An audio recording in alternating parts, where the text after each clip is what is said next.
economy for our beloved country. For several years, I have consistently maintained the position that the fuel subsidy had to go. This once beneficial measure had outlived its usefulness. The subsidy cost us trillions of naira yearly, such as a vast sum of money would have been better spent on public transportation, health care, school, housing, and even national security. Instead, it was being funneled into the deep pocket and lavish bank account of a selected group of individuals. This group had amassed so much wealth and power that they became a serious threat to the fairness of our economy and the integrity of our democratic governance. To be blunt, Nigeria could never become the society it was intended to be as long as such small, powerful, yet unelected groups hold enormous influence over our political economy and the institutions that govern it. The whims of the few should never hold dominant sway over the hopes and aspirations of the many. If we are to be a democracy, the people and not the power of money must be sovereign. The preceding administration saw this looming danger as well. Indeed, it made no provision in the 2023 appropriation for subsidy after June this year. Removal of this once helpful device that had transformed into a millstone around the country's neck had become inevitable. Also, the multiple exchange rate, the system that had been established became nothing but a highway of currency speculation. It diverted money that should have been used to create jobs, build factories, and businesses for millions of people. Our national wealth was doled out on favorable terms to a handful of people who had been made filthy rich simply by moving money from one hand to another. This too was extremely unfair and is not acceptable. It also compounded the threat that the illicit and mass accumulation of money posed to the future of our democratic system and its economy. I had promised to reform the economy for the long-term good by fighting major imbalances that has plagued our economy. Ending the subsidy and the preferential exchange rate system were key to this fight. This fight is to define the fate and future of our nation. Much is imbalanced.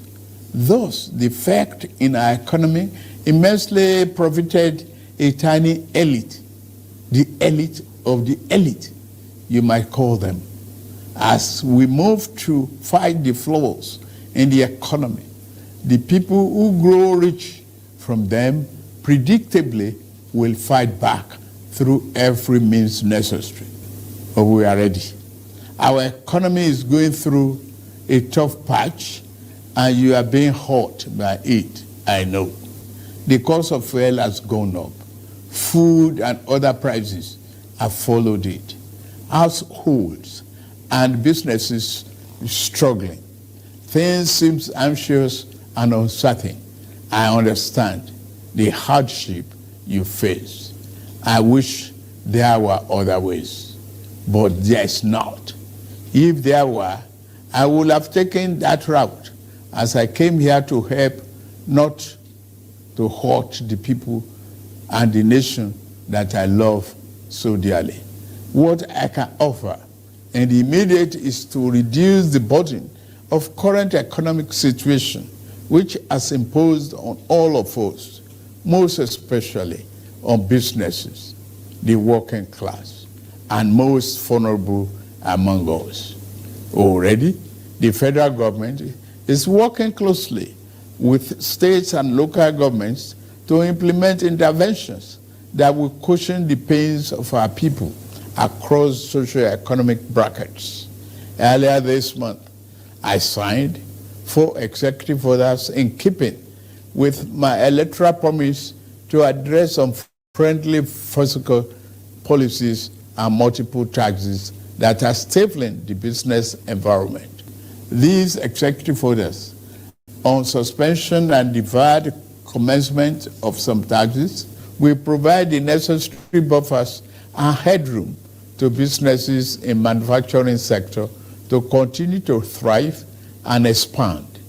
To strengthen the manufacturing sector, increase its capacity to expand and create good paying jobs, we are going to spend 75 billion between July 2023 and March 2024.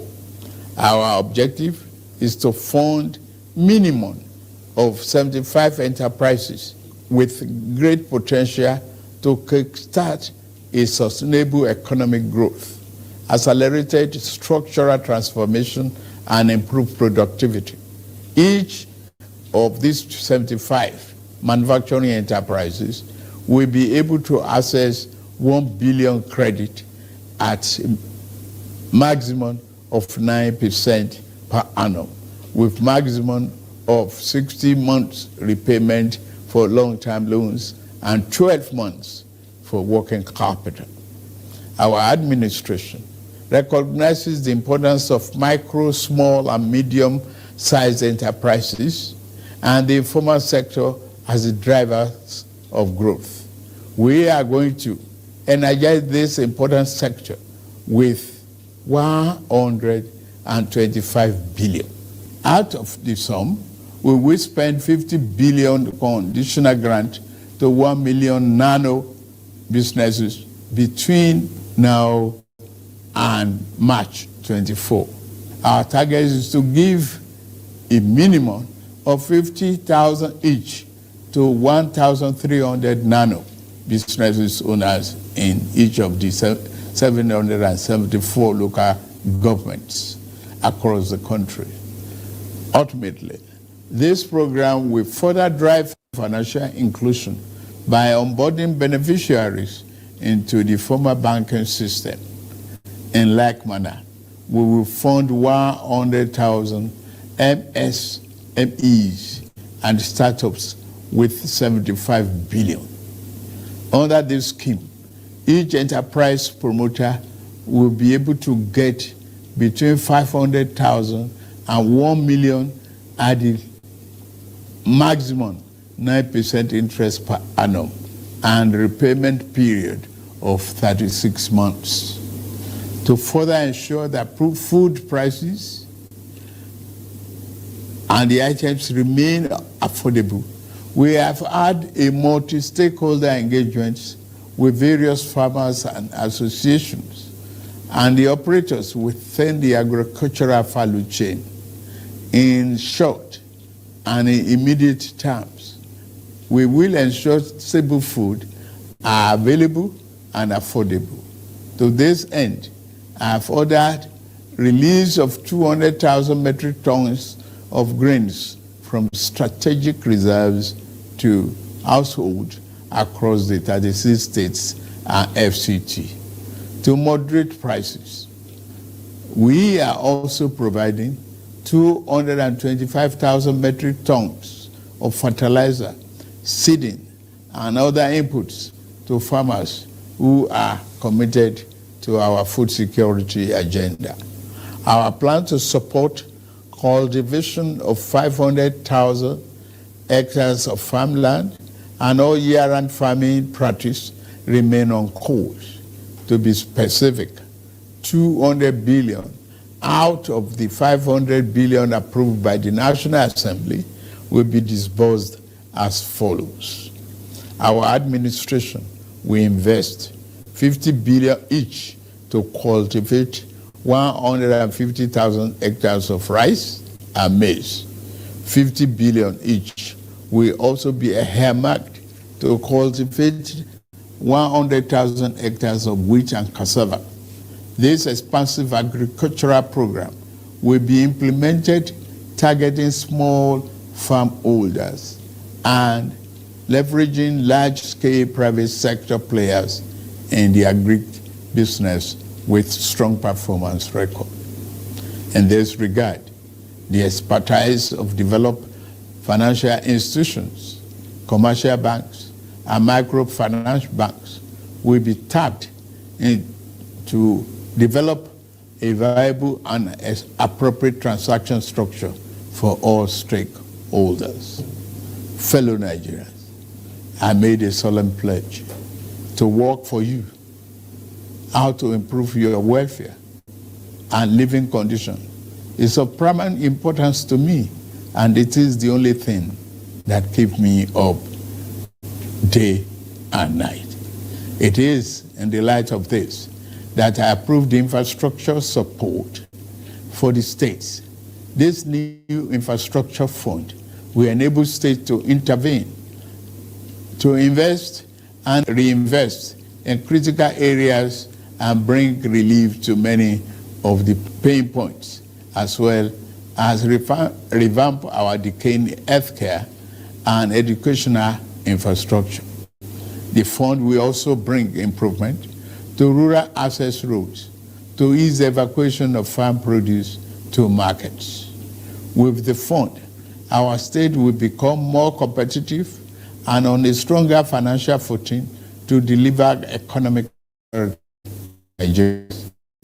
Part of our program is to roll out buses across state and local government for mass transit at a much more affordable rate. We have made provision to invest 100 billion between now and March 2024 to acquire minimum of 3,000 units of 20-seater CNG fuel buses. These buses will be shared to major transportation companies in the state using the intensity of travel per capita. Participating transport companies will be able to access credit under the facility at a maximum per annum 9% interest rate with 60 months repayment period. And then, in the same vein, we are all working in a collaboration with the labor unions to introduce a new national minimum wage for workers. I want to tell you, our workers, that this,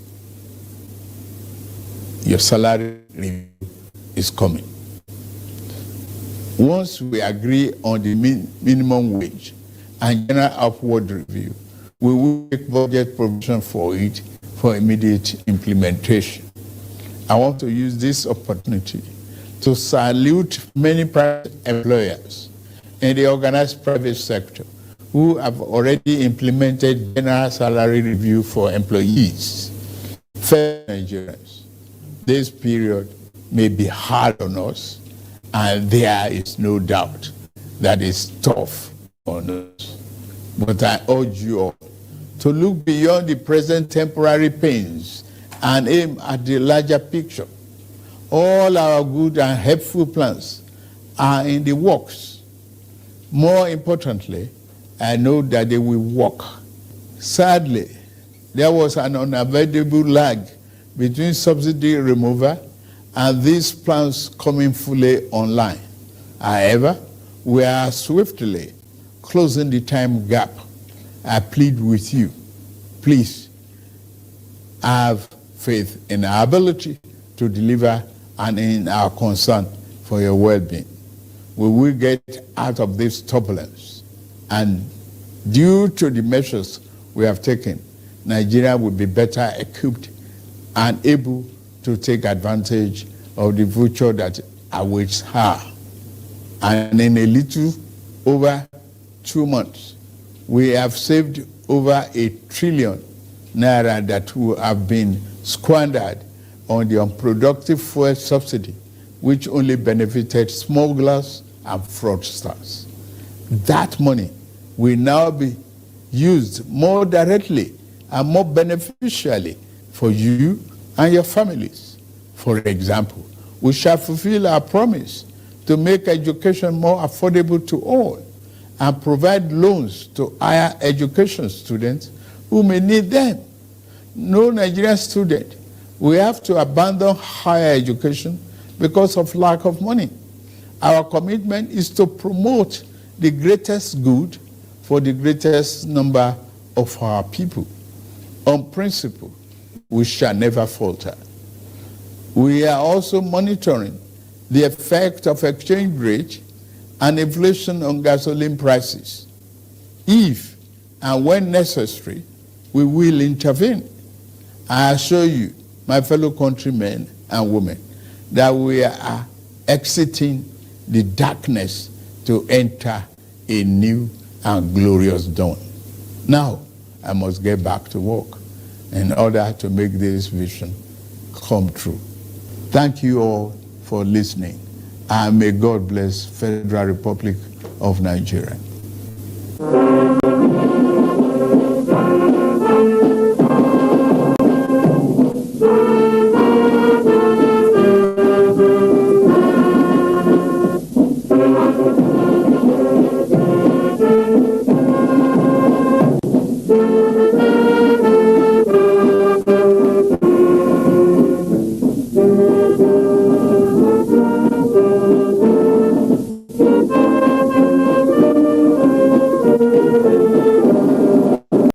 You have watched the address of Bola Ahmed Tinubu. I do not know what you think of this broadcast. For the first time, you will see Bola Ahmed Tinubu speaking to Nigeria in a manner that he is apologizing for the catastrophic failure of his government. He said, they messed up. How did they mess up? They did not plan for the effect of subsidy removal. It tells you that these are a bunch of people who cannot think. These are people who claimed that they won an election. These are people who somehow in February this year found themselves in government by breaking the system that was meant to have a very good election. What then happened? The rest is history. Some of you call them president-select. Whatever and however you may wish to address them as, one thing is very clear, that the chicken has come home to roost. You have watched his address now, appealing to Nigeria for the first time. You know, it gets me really angry, to be honest with you, Nigerians. It gets me angry because when I look at that, I'm trying to take some notes, trying to make some point. Virtually none. These things are like people still in campaign. We will. Infrastructural support for states. Futuristic. We're going to devote 100 billion. Futuristic. But he made immediately telling Nigerians that we have saved over over a trillion from the oil subsidy. We saved over a trillion, yet all we hear is 100 billion that will be between now and March 2024. They will use that to buy buses. Yet our people in the Senate are budgeting 70 billion for them to buy cars and buy bulletproof cars. Judiciary 35. I do not know what you understood from this broadcast. Myself, I'm struggling a lot because it is very, it makes you angry to think that these are a people that have been here since March 2023 until May. 90 good days, 33 months. You never thought of how you are going to remove the Govt subsidy or how you're going to do with it. Buhari had already said it. We know that in the end of Q2, which is June, there's not going to be any fuel subsidy budgeted or planned in the budget. Nobody's asking question. How did they steal 1 month worth of subsidy removal? Subsidy. from May 2029 from May 29th to June 30th, 1 month and 1 day, who ate that money that was already budgeted? Who ate the money? Nobody's asking that question. The subsidy was budgeted up till June. You removed it in May. NNPC, KRA came out to tell us its immediate effect, 550, 570. We started paying that in May. From 30th of May, we already started paying 500 plus. People, isn't that insanity? Who is giving us that billions for 1 month? Nobody, no account. And today we saw in the National Assembly how they are screening people. I saw one that really made me think that some of these people have no shame. They have no shame in any way, shape, or form. We have some of them that kept on telling Nigerians, oh, they are not going to, well, you know, if they ever join this party, yati, yati, yati. And what happened? Have you forgotten? People, let's analyze this evening. I would want you to join me. You know, if you have anything to say about this, you know, what you've just listened to by Bola Ahmed Tinubu, please, by all means, click on the link in the comment section. That will bring you in the studio. Turn on your camera. Make sure you're in a very lit, you know, a well-lit area. Ensure that you can, you know, your face can show as mine is here. So let's listen to this while I wait for you to join me. Let's listen to this. You see why? When I hear people declaring for APC, saying that they want to continue the good job of Mr. President, the good job of people dying every day, the good job of Naira falling every day, I feel so ashamed that we have gotten to the level where psychophancy, people will come and say, look, I want to continue the good job of Buhari. What is the good job of Buhari? Of hunger is a good job. Of poverty is a good job. Of insecurity is a good job. Of the economy falling is a good job. It's such a shameful thing. I can't believe that somebody will come out in today's Nigeria and say, I want to continue where Mr. Buhari has stopped. May God forgive. May God never allow that people to continue to. You see, they are shame. They shame me. This is what an adult was saying, referring to Tinubu. That same adult today was defending himself and saying this in the Senate.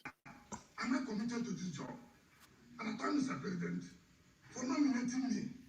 I believe, knowing how hungry Mr. President is to solving the problems of Nigeria, we have no choice but to give him that required support. And I can assure you, if I'm confirmed, in whatever capacity, Mr. President will not regret nominating me. Thank you, and God bless you. Now, how do you reconcile these two? Isn't that a bipolar characteristic of an individual? How do you reconcile these two? In one breath, you are saying to Nigerians in bare face, and which is true, which is fact, that the government has failed and they have failed catastrophically. What legacy do we have? We have a legacy where you see in Benin, in Edo State, APC Minister of Health went into Edo State, commissioned a hospital. You know, there is a level of wickedness you see. You think that Thunder is wasting time somewhere, maybe doing some press up. APC Minister of Health went into Edo State, commissioned a project, a hospital that was never finished. And they said, to the glory of God, say, God, they don't use you. They don't use you by market. Why they waste time? Send some little thunder to come and deal with these people. Send some small thunder. Small thunder. Adults will see hospitals that are uncompleted. They will go and put plague there. Completed. I will share that video with us. I have some people here with me in the studio. So let's, if you want to join us, please click the joining button, the link in the comment section. Please share, and subscribe. Support us if you can. So let me bring in Adamwa here and One Man Meant. Okay, oh God, I love it. One Man, I'm glad you're One Man. I'm glad you're joining me, because this conversation, I want you to be objective. So Adamwa, hold on, go ahead quickly. Oh, me or the lady? No, hold on. Adamwa first. Go ahead. Oh, you want me to go first? Okay. Yes. Ladies first. Listen, there's no way that I will believe anything that Tinubu says. You cannot steal, and at the same time, you're asking me to be patient, or you're giving me an advice. He has to return the mandate first before he starts anything. You cannot achieve anything on a stolen mandate. It's impossible. So the earlier we get that truth, the better for everyone.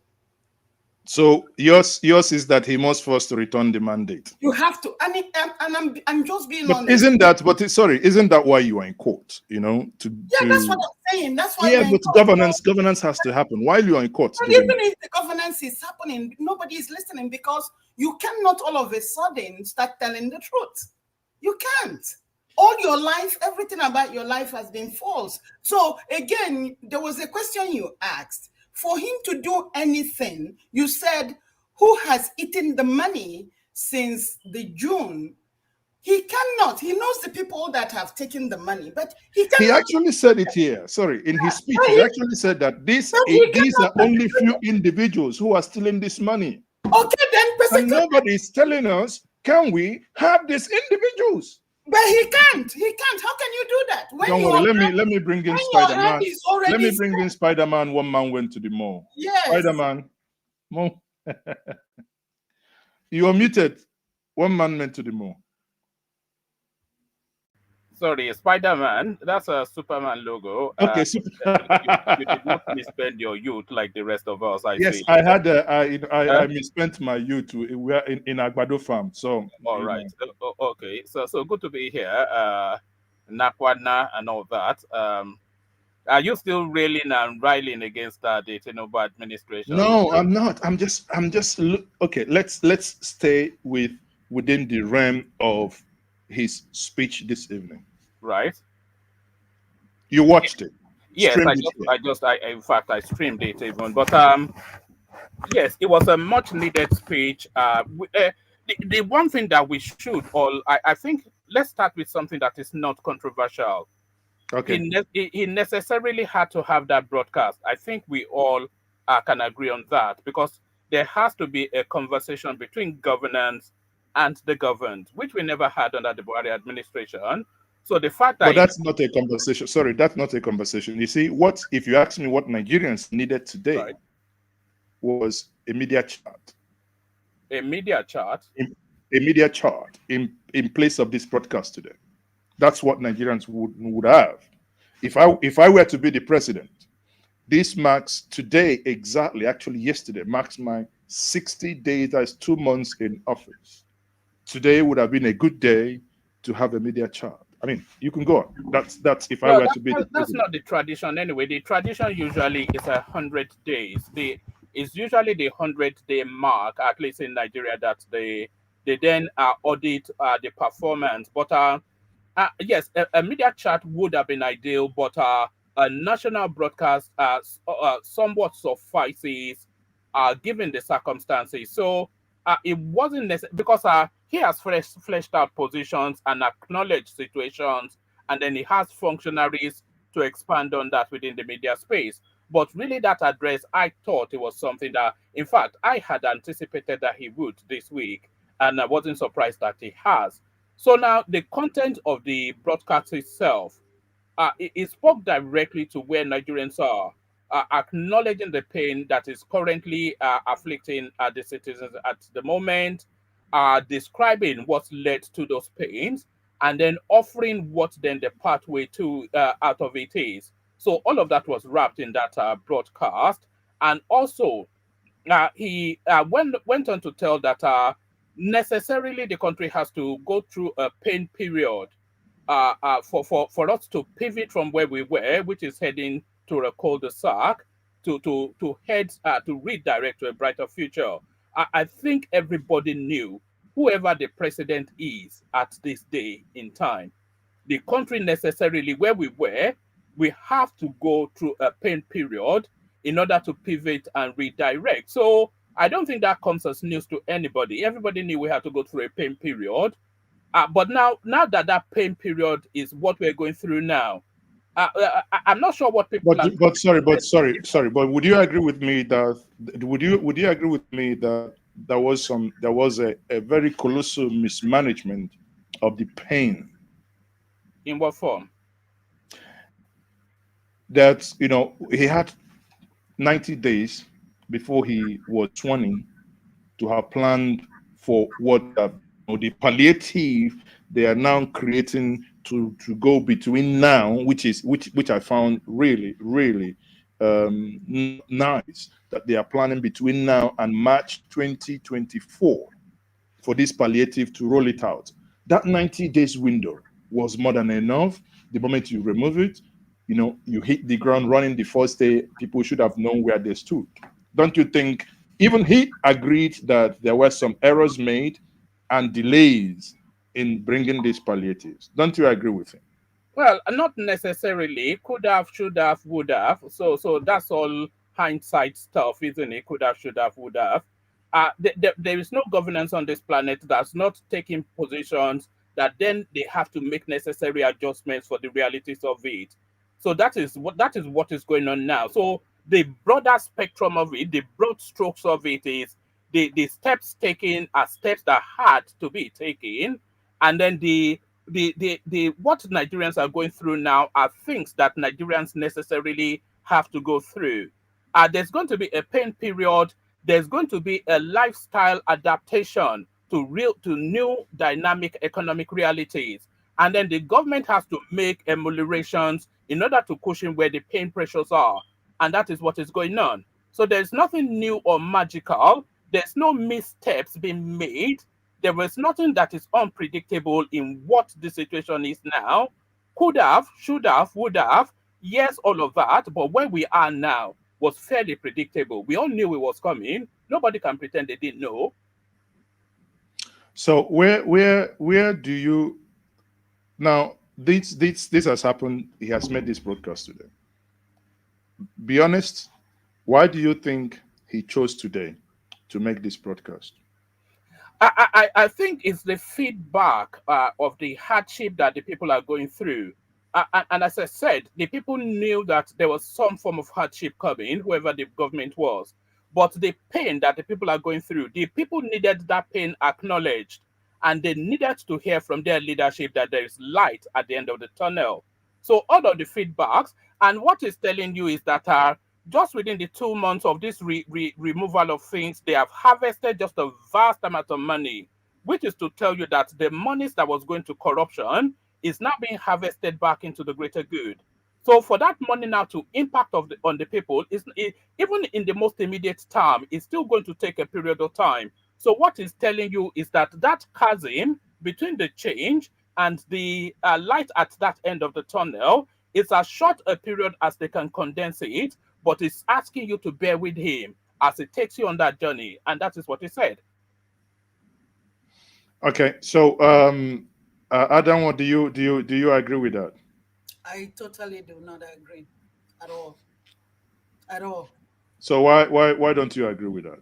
Why I don't agree, I'm just going to say what I said before, is that all this confusion is happening because from the origin of things, there was no plan. It was only a sense of egoism that I must be the president. And if you come in with such an ego and you surround yourself with people that have no idea of what they want to do, or that do not have the humanistic principle. And when I use that word, the humanistic principle, I also am trying to bring in compassion for human beings. Because if that were there from the origin, all this will not be happening. Let's just be honest with ourselves. I mean, people are dying, people are suffering. I'm sure that he himself or all those people surrounding him are not suffering. All those people, their children are abroad going to school.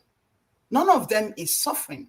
All this killing, all these bloodshed, none of them is happening. All the things that, and I don't want to take us back, but all the things that happened in Lagos during the election, the people that lost their life, I did not see Tinubu for 1 minute extend condolence to those people. And now you come here to tell me that he's making this and he's asking the people, bear with him. Bear with him for what, though? For what? Okay, thank you. Thank you. Now, one man, I don't know if you are aware of this. This happened in Edo. I want to pick your brain on this. This is done in a form of a collage. Now, this is child's, okay, hold on. It says Children Emergency Unit, right? This is a Children Emergency Unit commissioned this day, 19th December 2022. Dr. Osage Emmanuel Ehanire, Honorable Minister of Health, Federal Republic of Nigeria, obviously under President Muhammadu Buhari. How do you and what do you say about this? That an individual would commission as a project, and the project is visibly not even 50% finished, right? Not even 50% finished, but it was commissioned. What do you think? Looking at this, how do you feel that this happened in Nigeria and no one has taken responsibility for this? All right. Before I speak to that, let me just a little bit on what the lady said. Their children are abroad. The people are suffering. Look, that's the stark reality of life. The bourgeoisies, they always overlord the proletariats. That's just any country, wherever it is you are. The bourgeoisies, they always overlord the proletariat. So that's just. So it's tugging at the heartstrings. It's a straw man sort of a narrative. Though their children are abroad, the people are suffering. Of course, the privileged will always be privileged over the people that are less privileged than them. So that's just a fact of life. A fact of life. But you can substitute what you have here for the Dangote refinery, which we are hearing is not actually going to start pumping now till 2025, which Buhari, of course, went to commission. I think this is just a narrative of people wanting to have projects be attributable to their administration, irrespective of the state of readiness of that thing. I'm not quite sure how to address that, but it's just a malaise, really, that we have in our politics, is it not? I'll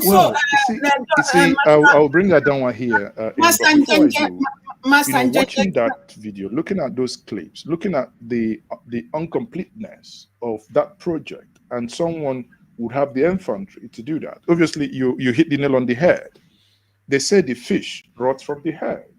Buhari ran a government of idiots. Sorry, no apology here. Where he commissioned the second Niger bridge. I was in Asaba myself. I drove my sister to Asaba Airport to fly into Lagos. I can hear myself back to your feed. I don't know. Are you on two browsers? Hold on. Carry on. Sorry. Carry on. Yeah, okay. So when I dropped my sister there, near that bridge, heading to the Asaba Airport, you can see that the road was not completed. The bridge was not completed.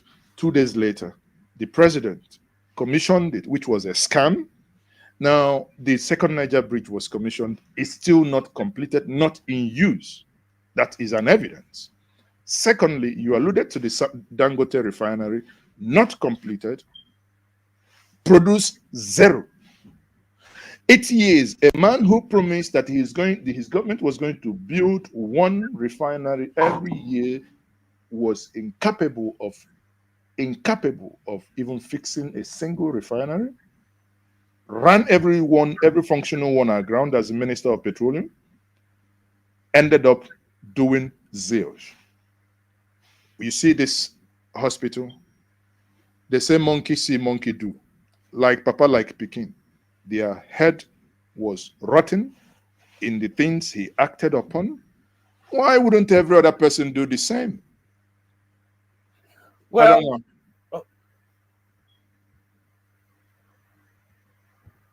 Sorry, I was muted. Woman,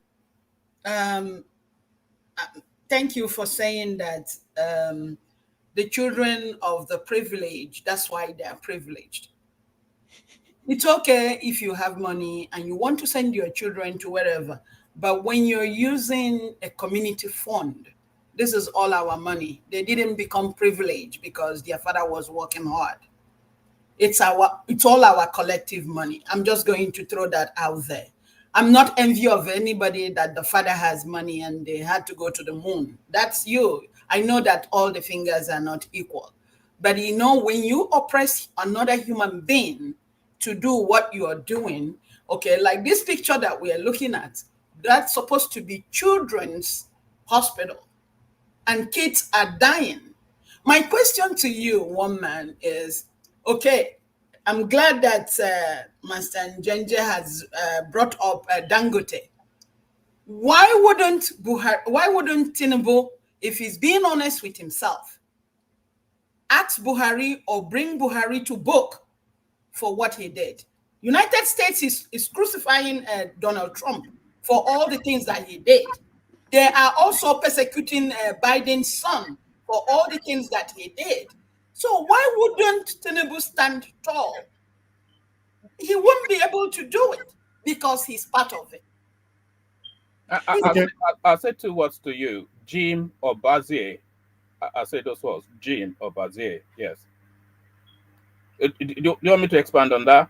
Yes, please do. Just as early as yesterday, Tinubu appointed a special investigator to do a root and branch audit of the CBN and all business enterprise units of the Nigerian state. So the business enterprise units will include the NNPC, the customs services, the FIRS, and all of the money earning spaces of the Nigerian space. So hard as it might be to believe, we don't actually run a banana republic. It's not going to march to Daura and throw the Malam there in a handcuff and chuck him into a Black Maria. You know, it's not Uganda, it's Nigeria.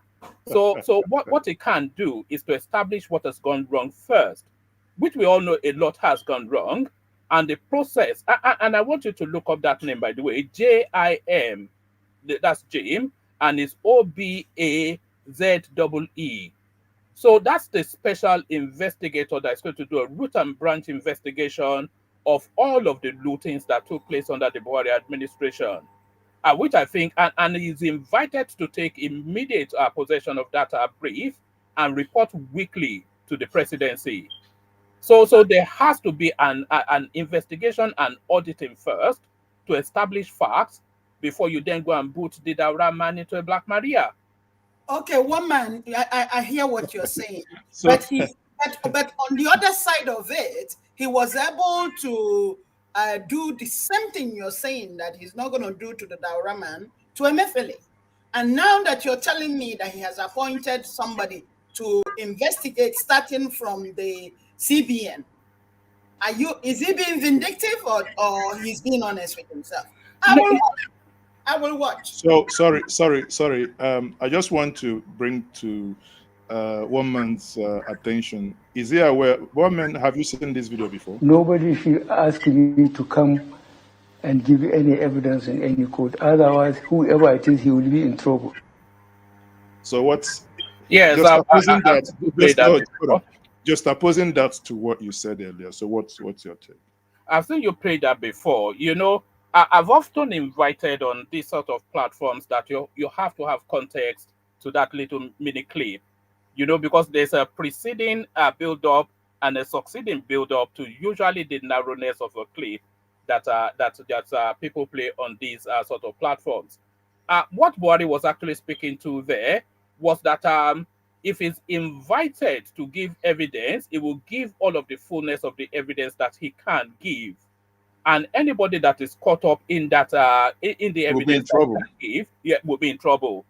So that's to be people like Abubakar Malami, a notorious looter, all this, the guy from Customs, a notorious looter, the one from FIRS, we will already know is a looter, Bawa, all of them. It says, if I'm invited, I will tell them, and if you're caught, you're caught. So it's not threatening the people inviting him, it's threatening the people who would have looted under his administration that, look, you are not under my protection. If they ask me, I'll tell them what I know. Thank you. I'm glad that you said that. So now I'm asking that let Tinubu investigate Buhari. Let Buhari come in and testify. Yeah, he's not going to investigate. Look, are you asking him to investigate Buhari or the Buhari administration? Because those are two different spaces. Okay, the Buhari administration. Well, there it is. So that's already ongoing.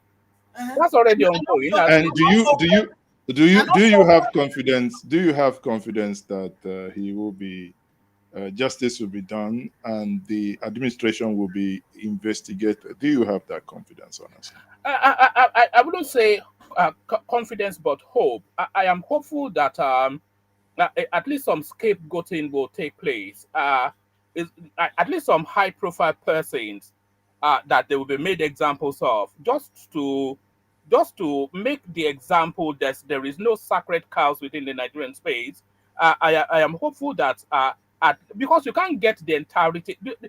You know, the Buhari administration is by far and a clear distance the most corrupt we have. They just remember when snakes were swallowing money. That's how low we sank under that space.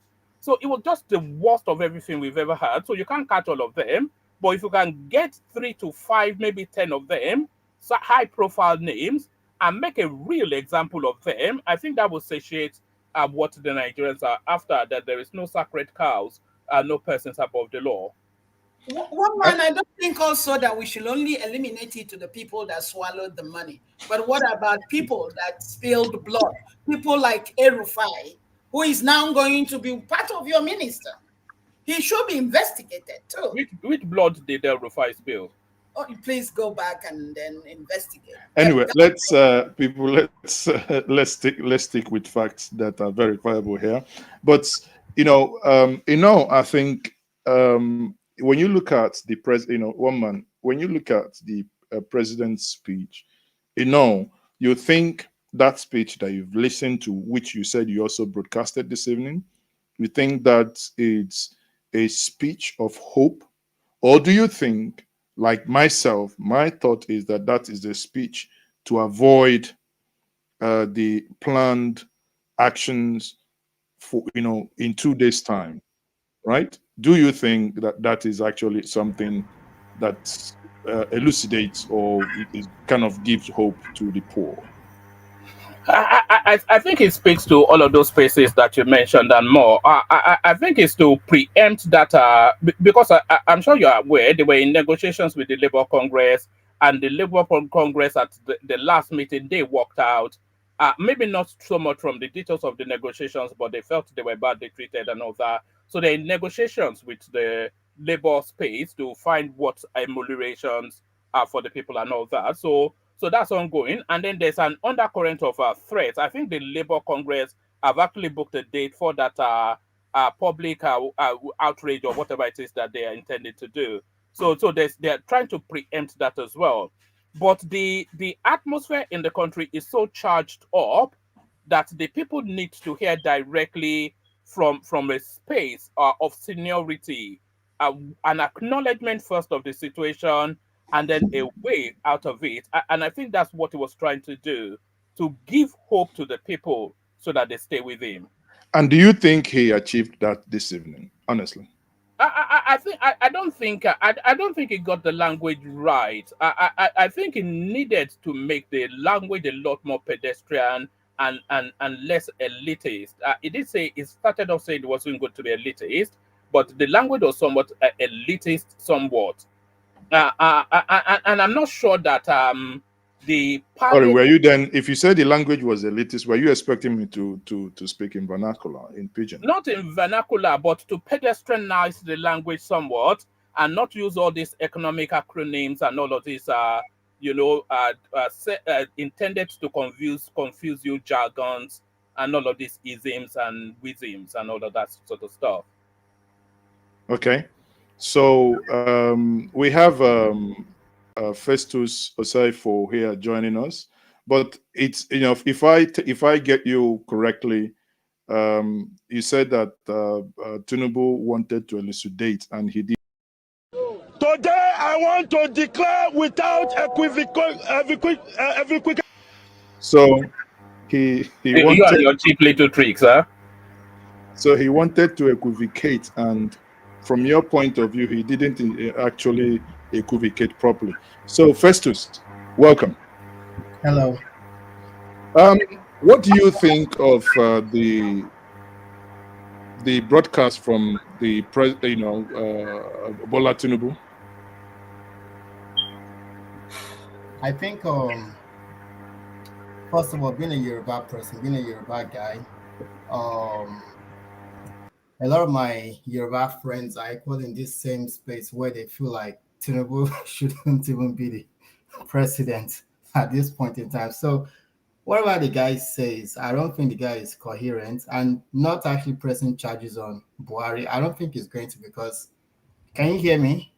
Yeah, we can hear you loud and clear. Yeah. Go ahead.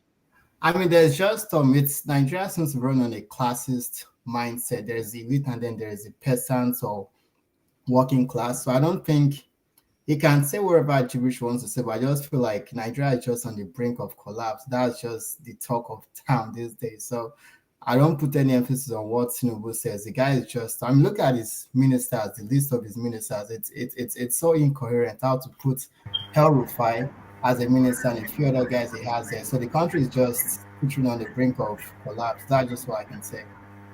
So, but specifically, one man, I think when you unmute, for some reason there is a buzzing sound coming from. Sorry, I just unmuted just to take my leave. Let me take my leave and I'll listen in the background. Thank you for having me. Okay, thank you very much, woman. I would check out your message you said you sent to me, and I will get back to you. So, Festus, if you look at the speech itself, like, I'll repeat the same question I asked woman to you. Do you think that the speech this evening, as a Nigerian, hurting, things are going astronomically high, you're looking for succor, listening to Tinubu this evening, do you feel that emotionally you are charged, understanding that things are hard, that you're going to face the challenges? Does that speech inspire hope to you? That speech is a failure. Honestly, I saw a bit of it and I just stopped watching. It's really sad. I don't know if Nigeria disintegrates, I don't know who's gonna feel more heartbroken than me. The speech doesn't inspire hope. I live in the US, but to actually see people walking instead of actually getting fuel to drive to work, that speech Tinubu gave doesn't inspire hope for the future. But I think let's agree on something here, that the first subsidy at some point has become a monster that has to go. Yeah, absolutely. So it has become a monster. It's none of the leaders been able to really muster the courage to deal with the monster, right? Yeah. And Buhari for 8 years paid that subsidy that he considered a fraud. But in the last days of his administration, after 7 years and 10 months, decided that it was going to go. So, and it went. Therefore, we are now here. And Tinubu is not, according to you, and even one man, that this speech has not inspired hope. To be honest with you, I wanted to know from the audience. Perhaps I'm biased that the speech that I watched was bland, feels like someone who has made an egusi soup. Looks so nice, appetizing, but there was nothing. There was no ogiri. There was no salt, and there was no No, crayfish. we forgot Balabu. So um, no hope inspired. That's terrible. That Nigerians are what going. to shortly say is there is this game we play in the US. It's called Jinya. You stack up wooden blocks and then you start pulling a little bit out. So the loser is when you pull the last one and then it breaks, it crumbles. So Tinubu is the last guy playing Jinya. Like Buhari has messed it up completely. So if Tinubu experiments and the house comes down crashing, it's gonna be bad. If Tinubu makes a wrong move, Nigeria might actually cease to exist. Are we talking about Nigeria before we end up now so that stream doesn't go for so long? Are you guys aware that we have a crisis in our hand?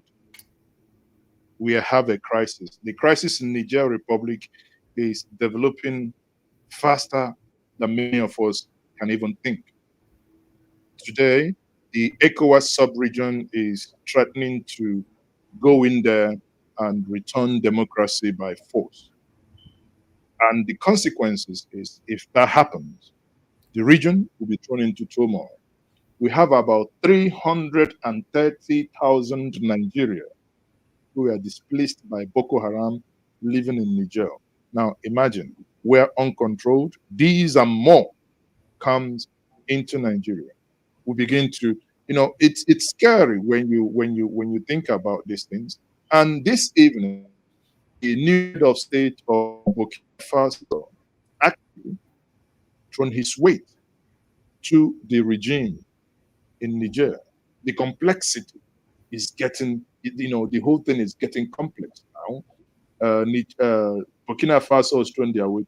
Guinea-Bissau is saying we're going to support. Sudan is supporting them. That's the other side of ECOWAS saying he has to return power.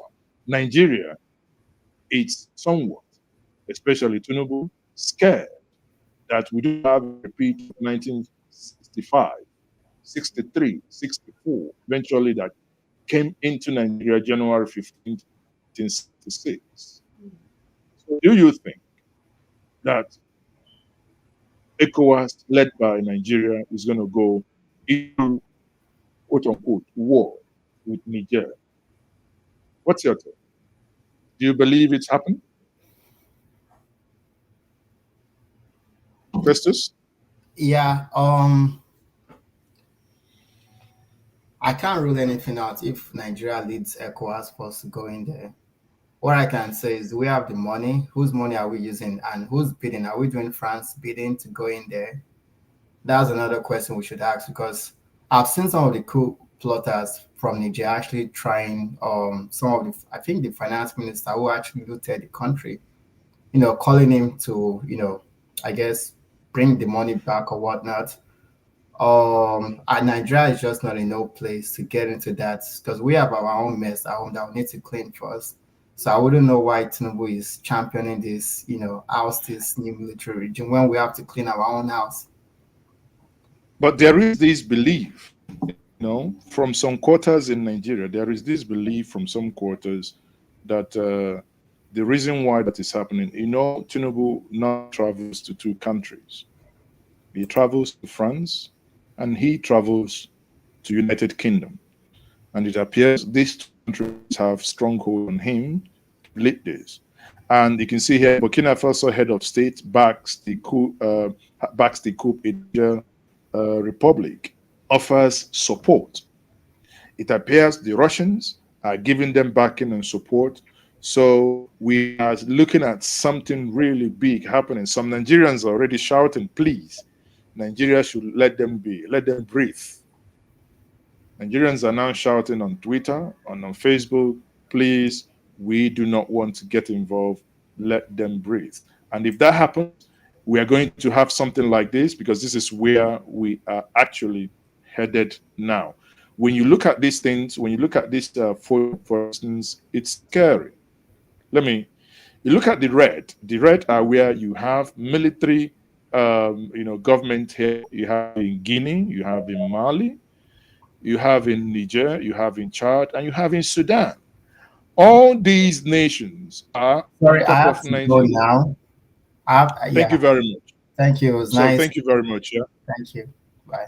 Yeah. Thank you for joining us. Oh, so all these nations are, as you can see here, on top of Nigeria.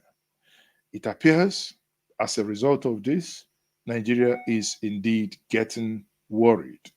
Burkina Faso, January 2022, Chad, April 2021, Guinea, September 2021, Mali, since August 2020, Niger Republic this month, and Sudan since October 2021.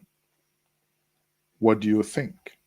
Do you think Nigeria, as it is, will be able to withstand the impending military incursion in democratic affairs in Africa?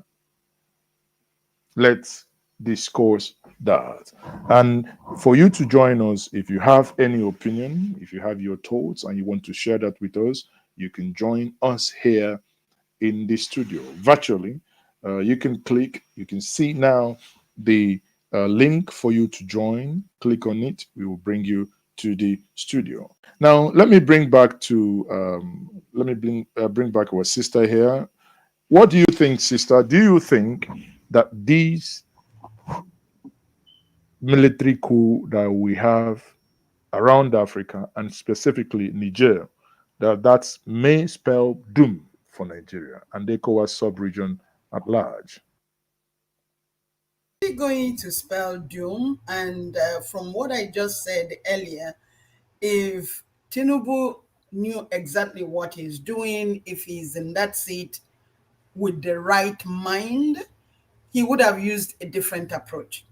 For example, if he hadn't stolen the mandate, I guarantee you that if Obi was there, he would have handled it in a different way. With dialogue. How do you think Obi would have handled it? With dialogue, you can solve things. First of all, he would have found out what really happened and be able to dialogue with them before all these things went this way.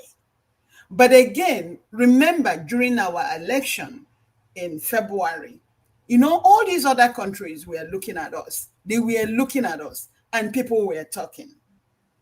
And then the outgoing president, didn't he tell us that if we give him any problem, he will go over there? Wasn't he supporting them, buying all kinds of cars and building bridges to link them? Guy, you know what? All these things has been brewing. And I don't want Tinubu to think or to tell me that he didn't know about this. He might not be in the cabinet with Buhari, but he's APC. So he knew all these things were happening. Did he say anything? Things doesn't just start overnight and then spill out. It doesn't start overnight and just spill out. So I don't want him to come. It's because of this impunity that he did. That's why all these things are happening. Because we're in the era of media. People were looking, people were watching, things were happening. It didn't just start today. It didn't even just start with the election that we did. It didn't just start now. You can't wait for a boil to keep on infesting and infesting. And then when it blows up in everybody's face, we then come out here to say, there's a people breathe. No, forget that nonsense. Anyway, thank you very much. That's the much we can take. It's been a pleasure, that many of you joined us this evening. But bear in mind, as we go ahead, in the next coming days, on Thursday, we will be having a live broadcast from Abuja where there is going to be a coalition of Nigerians from Abuja having a press conference and afterwards marching to the court and INEC. On Friday, we are likely to have a global State of the Union by many groups on this platform, including but not limited to NINAS and all the labor groups as well. So within the week, join us. There's going to be a lot happening on this platform. If by any means you haven't subscribed to this platform, by all means, do click the like button, share with others, and subscribe to ensure that you also put your notification button on. Anytime we come online, you'll be among the first to know. On that note, I will say thank you very much for being part of this podcast. We will definitely come back again. There are some conversations as well happening in the Twitter spaces. We will be bringing you some of those conversations on this platform. By 9 o'clock today, there's going to be a broadcast by Govt that will be streamed live. Join us there either on Twitter or here. We can take your questions as well. Tomorrow, the same thing. We must keep the hope alive, and we'll keep shouting as long as the things are not yet right. You know, we must keep shouting until things become, well, the way they ought to. On that note, I say thank you very much for being part of this. I am still Mazi. It's okay. I say good. La la la la la la.